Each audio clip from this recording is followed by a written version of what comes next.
नमस्कार दोस्तों, स्वागत है एक बार फिर आपके अपने YouTube चैनल जीवा स्टडी पर। मैं वरिष्ठ अध्यापक मुकेश कुमार जांगड़ा आपका स्वागत करता हूं। तो कल जो है कलाम द्वारा राजस्थान के विभिन्न शहरों में रीट प्री पात्रता के नाम से जो एक पेपर का आयोजन करवाया गया था, वो हम देखेंगे। जो है अपने साइकोलॉजी की एक क्लास देख ली थी। आज हम जो है देखेंगे आपके हिंदी की क्लास, जो लेवल 1 में आपका पेपर है हिंदी का, वो देखेंगे। हालांकि ये जो है लेवल 1 और लेवल 2 दोनों के लिए उपयोगी है, क्योंकि जो है लेवल 1 में जो है अलग हिंदी के क्वेश्चन आए थे और लेवल 2 में जो है आपके अलग हिंदी के क्वेश्चन आए थे, इसलिए दोनों क्लासें मैं डाल दूंगा। तो आज अपनी जो लेवल 1 वाला पेपर है उसकी क्लास है, लेकिन दोनों लेवल के लिए उपयोगी है। तो आज का पहला क्वेश्चन है, शीतोष्ण शब्द का सही संधि विच्छेद है। जल्दी से आप अपना उत्तर सोच के रखें कि जो शीतोष्ण शब्द है उसका सही संधि विच्छेद क्या है। ठीक है, जो इसका उत्तर हो जाएगा आपका शीतोष्ण शब्द का जो सही संधि विच्छेद है वो है शीत प्लस उष्ण। ठीक है, ए और प्लस उ मिलकर जो है ओ बना रहे हैं, तो ये कौन सी संधि होगी आपकी? ये हो गई आपकी गुण स्वर संधि। कौन सी? गुण स्वर संधि हो गई, गुण संधि हो गई, ध्यान रखना। ठीक है, क्योंकि ए और उ मिलकर ओ बना रहे हैं, शीत प्लस उष्ण शीतोष्ण, तो ये आपकी गुण स्वर संधि हो गई। तो संधि का प्रकार भी पूछ सकते हैं, जरूरी नहीं है कि हमेशा संधि विच्छेद ही पूछें। ठीक है, फिर है आपका गद्यांश में प्रयुक्त परिवर्ती शब्द से आशय। तो आपको पता ही है, जो हिंदी भाषा प्रथम आती है उसमें गद्यांश आते हैं, लेकिन गद्यांश का कोई अर्थ नहीं रहता। आप डायरेक्ट ही उत्तर देख सकते हो। ठीक है, तो देखो गद्यांश में प्रयुक्त जो परिवर्ती शब्द है, परिवर्ती का शब्द का आशय क्या है वो डायरेक्ट आप बता सकते हो, गद्यांश देखने की जरूरत ही नहीं है। परिवर्ती, मन का अलगाव, तो मन का अलगाव तो नहीं होता। मन की कल्पना, ये भी नहीं होता। मन की शांति भी नहीं होता। मन का झुकाव होता है, मतलब अपने मन का एक तरफ झुकाव होता है, वही अपनी प्रवृत्ति होती है। ठीक है, इसकी तो प्रवृत्ति खेलने की है, मतलब अपना मन खेलने की ओर झुका हुआ है। ठीक है, तो मन का जो झुकाव होता है उसको ही प्रवृत्ति कहते हैं, ध्यान रखना। तो इस शब्द प्रवृत्ति शब्द का से हो जाएगा ऑप्शन नंबर 2, मन का झुकाव। अगला क्वेश्चन है आपका, स्थूल शब्द का विलोम शब्द होगा। स्थूल शब्द का विलोम क्या होगा? ठीक है, स्थूल यानी बहुत बड़ा होता है ना, उसको कहते हैं स्थूल। तो इसका जो विलोम शब्द होगा सूक्ष्म। ठीक है, ऑप्शन नंबर 4। संक्षेप, संक्षेप जो है इसका जो है आपका विलोम होता है विस्तार। क्या होता है? विस्तार। ठीक है, संक्षिप्त का जो विलोम होता है उसके सामने दिया है ऑप्शन नंबर 3, विस्तृत। ठीक है, तो संक्षिप्त का जो है विस्तृत हो जाएगा, संक्षेप का विस्तार हो जाएगा और स्थूल का विलोम हो जाएगा सूक्ष्म। तो इस जो है क्वेश्चन का उत्तर हो जाएगा आपका ऑप्शन नंबर 4। अगला क्वेश्चन, अब थोड़ा सा इन्होंने क्वेश्चन का लेवल जो है ना यहां से बढ़ा दिया। ठीक है, हालांकि ऐसे क्वेश्चन नहीं आते, लेकिन आएंगे ही नहीं ये भी नहीं कह सकते, क्योंकि लास्ट जो आपकी पात्रता परीक्षा हुई थी 2022 में हुई थी। ठीक है, उसके बाद पात्रता परीक्षा हो रही है 2025 में। 3 साल में बोर्ड के पैटर्न चेंज होते रहते हैं, एक्सपर्ट चेंज होते रहते हैं, तो पेपर का लेवल कभी भी बढ़ सकता है, ध्यान रखना। क्योंकि 2011 में जो पेपर हुआ था ना उसका लेवल और 2022 वाले पेपर का लेवल कहीं मैच नहीं करता। तो जरूरी नहीं है कि इस बार भी 2022 वाला पैटर्न मतलब जो है लेवल ही रहे, लेवल ऊपर नीचे हो सकता है, क्योंकि बोर्ड के जो है सब चेंज हो जाते हैं, एक्सपर्ट चेंज हो जाते हैं, बोर्ड के जो है परीक्षा का पैटर्न चेंज हो जाता है। तो ध्यान रखना कि कभी भी हाई लेवल का आ सकता है। जो आपने पिछली बार सेकंड ग्रेड का पेपर देखा होगा, फर्स्ट ग्रेड का अचानक जो है पेपर का लेवल चेंज हो गया था, तो ये आपको ध्यान रखना है। तो ये थोड़ा सा हाई लेवल है, लेकिन आपको थोड़ा सा पता भी होना चाहिए। भौतिक शब्द में प्रत्यय है, तो देखो भौतिक शब्द जो है 2 शब्दों से बना है, भूत प्लस इक। ठीक है, और ये जो है आपका क्या है, भौतिक जो शब्द है इसमें संबंधवाचक तद्धित प्रत्यय है। अब मैं आपको 2 प्रत्यय के प्रकार बता देता हूं। एक तो आपका होता है कृत प्रत्यय। कौन सा? कृत प्रत्यय। कृत प्रत्यय क्रियाओं के अंत में लगता है। किसके? क्रियाओं के अंत में लगता है, क्रियाओं के अंत में लगता है। ठीक है, तद्धित प्रत्यय ये अलग से परिभाषा भी पूछ सकते हैं, जरूरी नहीं है उदाहरण ही पूछे हमेशा। तद्धित प्रत्यय जो है आपका संज्ञा सर्वनाम और विशेषण के अंत में लगता है। संज्ञा सर्वनाम वह विशेषण के अंत में लगता है, विशेषण के अंत में लगता है। ठीक है, तो यहां पर जो आपका संबंधवाचक तद्धित प्रत्यय हुआ है, क्योंकि संबंधवाचक तद्धित प्रत्यय किसे कहते हैं बता देता हूं मैं आपको। जो संबंधवाचक जो आपका तद्धित प्रत्यय ना, इसका एक चीज ध्यान रख लेना आप, इसमें एक तो आना प्रत्यय और इक प्रत्यय, ये दोनों लगभग चांस में 99% आपके हमेशा किस में होंगे, जो है संबंधवाचक तद्धित प्रत्यय में होंगे। और जैसे धार्मिक, धार्मिक शब्द जो है आपका ये भी कौन सा है, ये भी आपका संबंधवाचक तद्धित प्रत्यय। इतना डीप जा सकता है क्योंकि 3 साल पहले पात्रता हुई थी, उसका लेवल भी अच्छा था, तो इसका लेवल हो सकता है और अच्छा हो जाए। तो हमेशा तैयार, हमेशा जो है ना कंपटीशन का एक ही रूल है, हमेशा वृष्ट यानी सबसे कठिन जो परिस्थिति है उसके लिए तैयार रहना चाहिए अपने को। ठीक है, तो उत्तर हो जाएगा ऑप्शन नंबर 4। अगला क्वेश्चन है, कदाचित शब्द क्या है?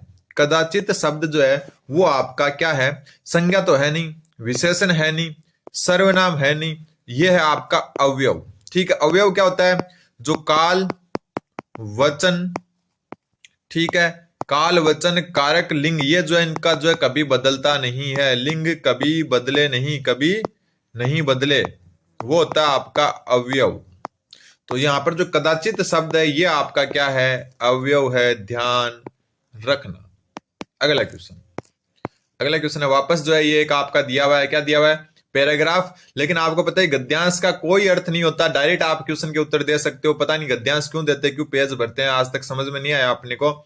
देखो क्वेश्चन दिया हुआ है, हमारे सीमित संसाधनों का घोर अपव्यय हो रहा है, ये डायरेक्ट यही दे देते क्वेश्चन। ठीक है, पूरा वाक्य दे देते, जरूरी थोड़ी गद्यांश देना। ठीक है, हमारे जब गद्यांश कब देते हैं, अपने परीक्षा दिया 12वीं 10वीं की, कि उसमें उत्तर मिलता हो, यहाँ पर उत्तर तो मिलता ही नहीं है गद्यांश में। ठीक है, हमारे सीमित संसाधनों का घोर अपव्यय हो रहा है, रेखांकित शब्द जो पद है उसका अर्थ क्या है, अपव्यय होना मतलब फिजूल खर्ची होना। ठीक है, जो धन का फिजूल खर्च करता हो सकता है, बाकी हमेशा ध्यान रखना। अब आप क्या करते हो, ज्यादातर स्टूडेंट, हालांकि सही भी हो जाता है गलत भी हो जाता है, आप माना कि आपने पढ़ा अपव्यय और आप पहला ही ऑप्शन पढ़ते हो जो धन का फिजूल खर्च करता हो, और आप उत्तर मान लेते हो। हाँ, ये हो सकता है उत्तर हो, लेकिन अपने को ऑप्शन चारों पढ़ने हमेशा ध्यान रखना। जो धन को कम खर्च करता हो, ये तो है नहीं। ठीक है, कम या नपातुला भोजन करने वाला, तो भोजन का तो यहाँ कोई है ही नहीं लेना देना। आवश्यकता से अधिक धन संपत्ति एकत्रित करना, ये भी नहीं है। तो अपव्यय आपका ऑप्शन नंबर 1 हो जाएगा। ऑप्शन हमेशा चारों पढ़ने, भले उत्तर पहले में मिल जाए। ठीक है, तो धन को फिजूल खर्च करता हो, ऐसा इसको कहते हैं अपव्यय। ठीक है, अगला क्वेश्चन है मर्यादाएं शब्द का एक वचन क्या होगा, इजी क्वेश्चन है। मर्यादाएं शब्द का एक वचन होगा आपका ऑप्शन नंबर 4 मर्यादा। ये तो गलत लिखा हुआ है, ये सारे गलत लिखे हुए हैं। ऑप्शन नंबर 4 जो है सही लिखा हुआ है, तो उत्तर हो जाएगा आपका ऑप्शन नंबर 4। अगला क्वेश्चन आपका, गद्यांश में आए निम्न शब्दों में से लिंग की दृष्टि से बेमेल कौन सा है। मतलब या तो 3 स्त्रीलिंग और 1 पुल्लिंग है, या 3 पुल्लिंग और 1 स्त्रीलिंग है। उस बेमेल को छांटना जो तीनों से अलग हो बाकी से। लग से आपका पुल्लिंग है, नाम से पता चल रहा है। ठीक है, पुल्लिंग है। ठीक है, जीवन भी क्या आपका पुल्लिंग है। ठीक है, जीवन जो है बड़ा होता है, जीवन बड़ी होती है, जीवन छोटा होता है, जीवन छोटी होती है, कभी नहीं होता। ठीक है, स्वार्थ जो है ये आपका भी पुल्लिंग है। क्या है, पुल्लिंग है, किसी भी शब्द में प्रयोग करके भी देख सकते हो। चिंता जो है आपकी वो है आपके स्त्रीलिंग। चिंता जो शब्द है वो आपका है स्त्रीलिंग। ठीक है, मुझे चिंता होती है, मुझे चिंता होता है, कभी नहीं बोलते अपन, तो ये इसका सही उत्तर हो जाएगा। क्यों, क्योंकि बाकी तीनों जो है पुल्लिंग का बोध करवा रहे हैं, जबकि चिंता शब्द है वो स्त्रीलिंग का बोध करवा रहा है, और यहाँ पर बेमेल छाड़ना था, तो बेमेल है आपका ऑप्शन नंबर 3।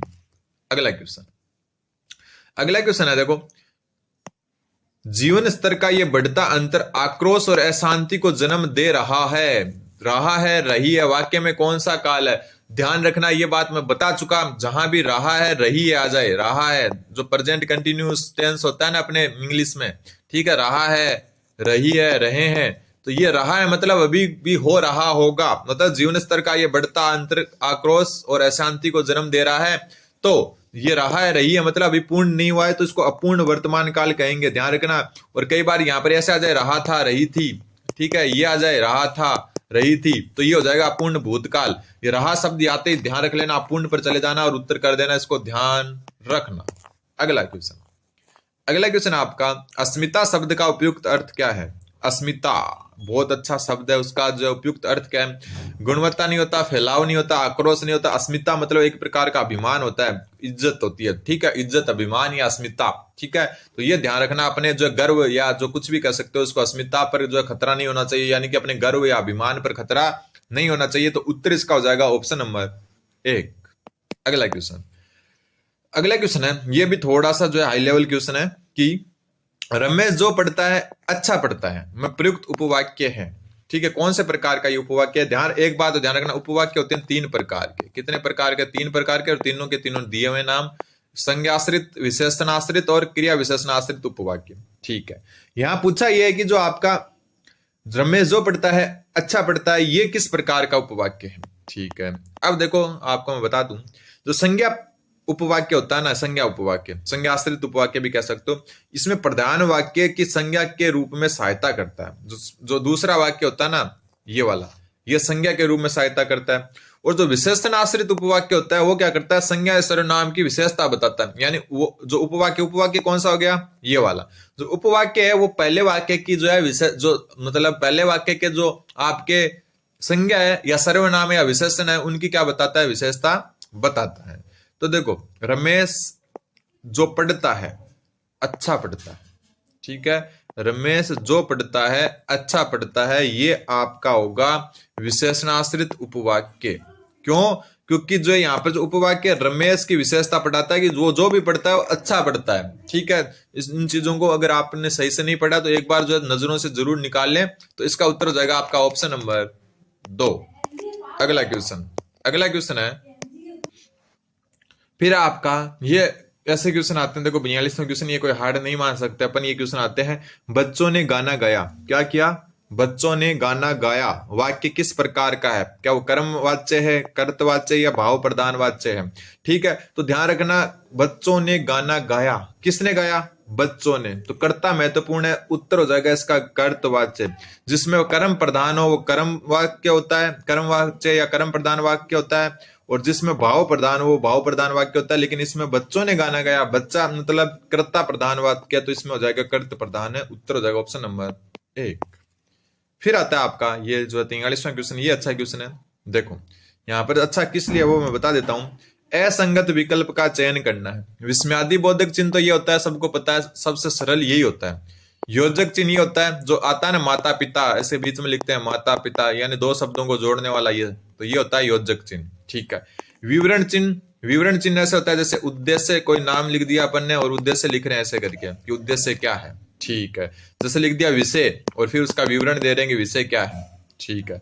उत्तर क्या हो गया, अब आपको पता चल गया ये 3 सही है, तो चौथा इसका उत्तर हो गया अर्ध विराम। ये नहीं होता, ये जो कोमा होती है ना इसको कहते हैं अल्प विराम। क्या कहते हैं, अल्प विराम, ठीक है। उत्तर हो गया ऑप्शन नंबर 1।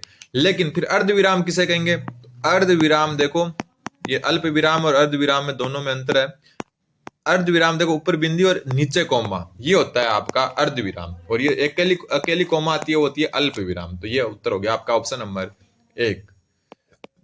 अगला क्वेश्चन है, कौन सा शब्द अवयव नहीं है, कौन सा शब्द अवयव नहीं है।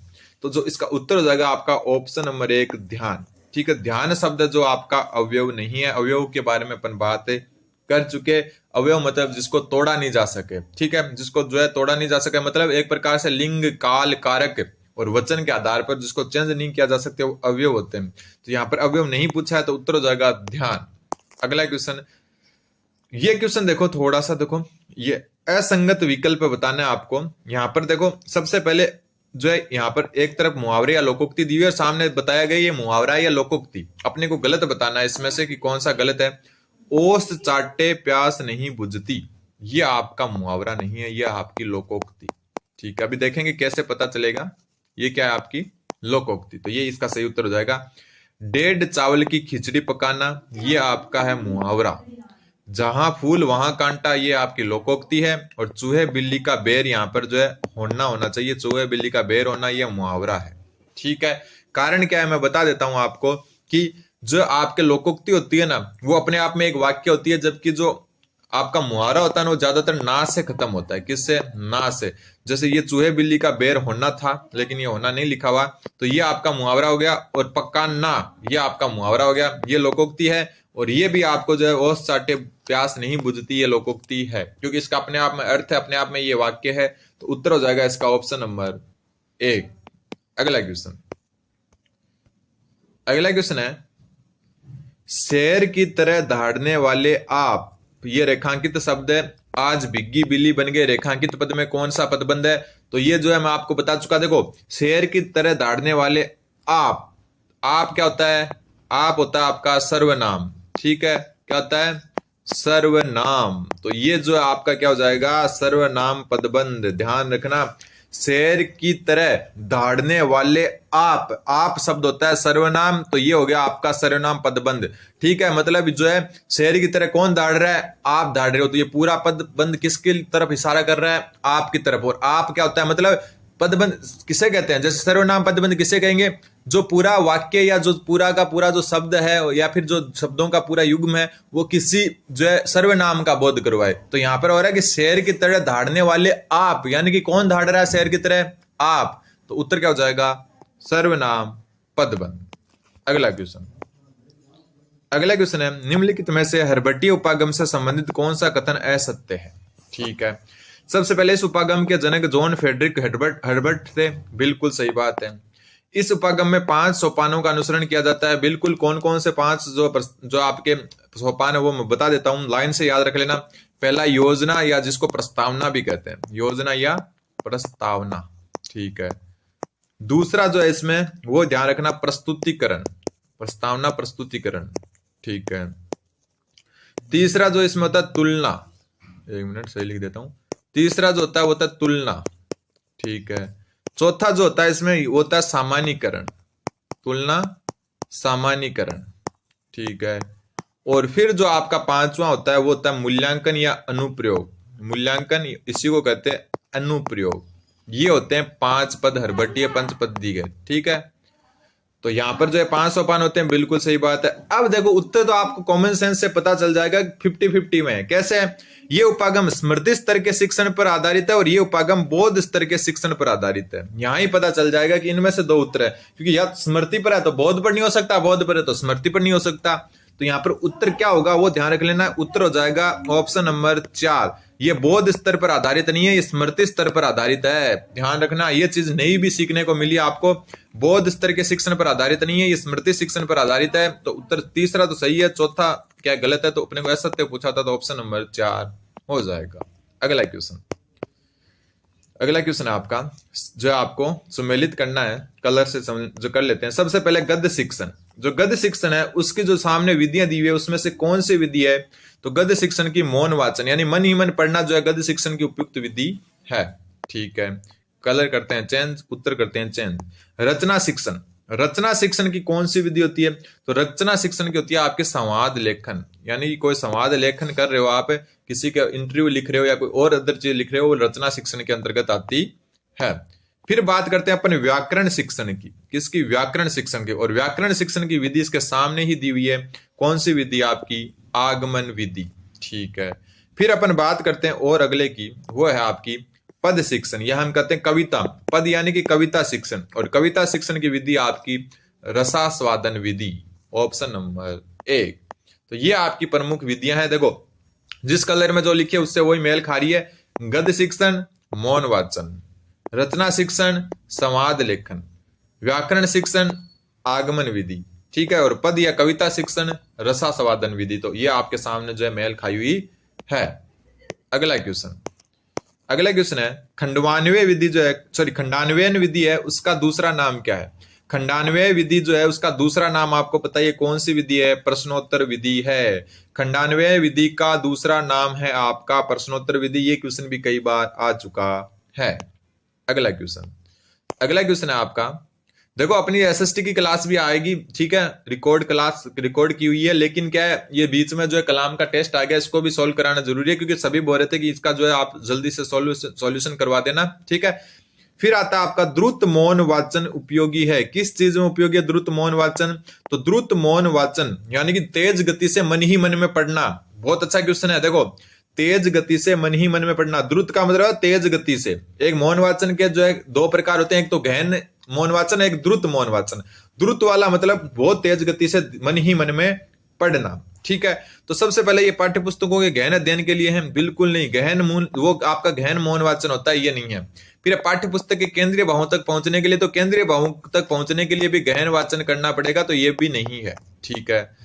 फिर बात आती है आपकी मौखिक अभिव्यक्ति के लिए, तो मौखिक तो अभिव्यक्ति तो है ही नहीं यहाँ पर, क्योंकि मौन वाचन हो रहा है तो बोल तो कुछ रहे नहीं। तो उत्तर क्या हो जाएगा? ऑप्शन नंबर 3 मनोरंजन साहित्य के पठन में, यानी कि कोई आप मस्त कहानियां पढ़ रहे हो, मन ही मन मस्त पढ़ रहे हो, एकदम हंस रहे हो, खुश हो रहे हो, द्रुत यानी जल्दी जल्दी भी पढ़ सकते हो उनको, लेकिन गहन अध्ययन और केंद्रीय भाव तक पहुंचने के लिए भी गहन अध्ययन करना पड़ता है, जो आपका द्रुत मौन वाचन नहीं कर सकता। द्रुत में मतलब बहुत जल्दी से पढ़ रहे हो आप, ठीक है। और मौखिक अभिव्यक्ति का तो कोई सवाल ही नहीं उठता, क्योंकि बात मौन वाचन की हो रही है, जो मन ही मन पढ़ना बोलते हैं ना अपन, वो होता है मौन वाचन। तो इसमें मौखिक यानी बोलने की अभिव्यक्ति तो कहीं हो ही नहीं रही है। तो ऐसे भी आप एलिमिनेट करके भी क्वेश्चन का उत्तर निकाल सकते हो। ठीक है, तो उत्तर हो जाएगा आपका ऑप्शन नंबर 3। अगला क्वेश्चन है, दी गई शिक्षण विधियों में से लेखन शिक्षण की कौन सी विधि है? ठीक है, ये भी आप कॉमन सेंस से कर सकते हो, भले ही आपने शिक्षण विधियां एक भी दिन नहीं पढ़ी हो। कैसे? देखो और कहो विधि। देख रहे हो और फिर कह रहे हो, तो ये तो हो ही नहीं सकती लेखन की। लेखन तो मतलब लिखना होता है। देखो और कहो, कहो मतलब किसी चीज को देख लिया और कुछ बोल रहे हो, तो ये तो लेखन शिक्षण की तो हो ही नहीं सकती, मौखिक अभिव्यक्ति हो रही है इसमें। अनुध्वनि विधि, अनुध्वनि मतलब एक समान ध्वनि वाले जो है विधि, एक समान ध्वनि वाले शब्दों की विधि, तो ये भी एक मौखिक अभिव्यक्ति विधि। जैसे फल, कल, ये होते हैं ना, ये एक जैसे शब्द है, इनकी अनुध्वनि हो गई।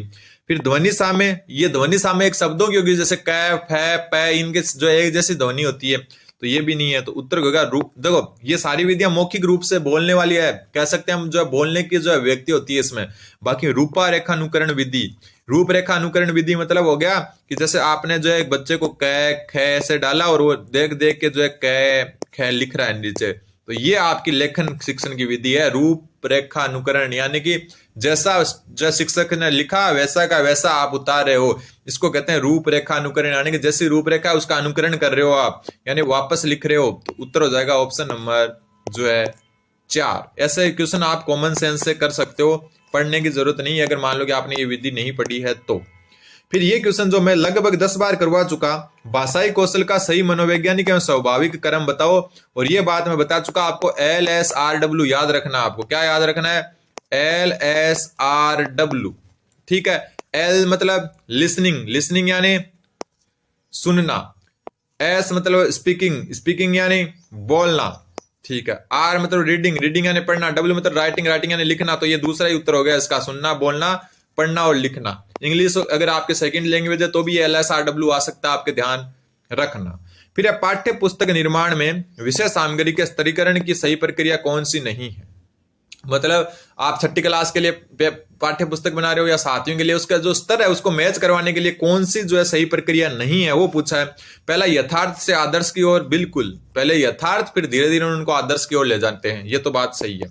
सरल से जटिल होती है पाठ्य पुस्तक, ये भी बात सही है। और ज्ञात से अज्ञात, पहले मतलब उन चीजों को लिखते हैं जो अपने को पता होती है, फिर अज्ञात की तरफ जाते हैं। ठीक है, तो उत्तर क्या हो गया? Option number 1। सूक्ष्म से स्थूल नहीं होती, स्थूल से सूक्ष्म होती है। मतलब पहले बहुत बड़े स्तर पर जानकारी देते हैं, फिर हमेशा सूक्ष्म स्तर की। देखो सूक्ष्म से स्थूल मत कर देना। देखो अब कई क्या सोचते हैं, पहले छोटी जानकारी देते हैं फिर बड़ी स्थूल जानकारी देते हैं, ऐसा नहीं होता। पहले स्थूल देते हैं। जैसे अपन बोलेंगे राजस्थान, जयपुर की, अपने को जो है जयपुर के बारे में अपने को पढ़ना, तो अपन क्या बोलेंगे? अपना देश कौन सा है? भारत। भारत में अपना राज्य कौन सा है? राजस्थान। राजस्थान की राजधानी क्या है? जयपुर। फिर जयपुर के बारे में पढ़ रहे हैं। मतलब पहले स्थूलता, फिर धीरे धीरे नीचे टॉपिक को जो है संकुचित करके अपने सूक्ष्म की तरफ जा रहे हैं। तो हमेशा स्थूल से सूक्ष्म होता है पाठ्य पुस्तक का स्तर, ना कि या पढ़ाने की विधियां भी स्थूल से सूक्ष्म होती है, सूक्ष्म से स्थूल नहीं होती। तो असत्य हो गया ऑप्शन नंबर 1। अगला क्वेश्चन है, भाषा प्रयोगशाला से संबंधित विशेष कक्ष है। भाषा प्रयोगशाला है, उससे संबंधित विशेष कक्ष कौन सा है?